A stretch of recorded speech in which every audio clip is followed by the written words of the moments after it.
जी अस्सलाम वालेकुम, Mohammad Raza here from लकवे ट्रैवल एंड टूर। जी आज 27 तारीख बरोज़ सोमवार था। अब 12 बज गए हैं। 12 बजे के बाद अब मंगल का दिन शुरू हो चुका है। लाहौर से वापस आ रहे थे तो तकरीबन पेट्रोल 1 रुपया कम हुआ और डीज़ल 3 रुपये बढ़ चुके हैं।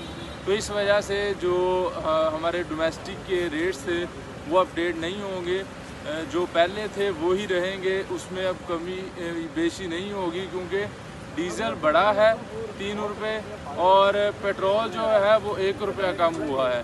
तो कई दोस्त कह रहे थे कि जी पेट्रोल कम हो गया है तो आपके डोमेस्टिक के रेट कम होंगे या नहीं होंगे, अपडेट होंगे कि नहीं रेट्स वही रहेंगे। तो जो 3 डे नरान कश्मीर अभी फ़िलहाल बंद है।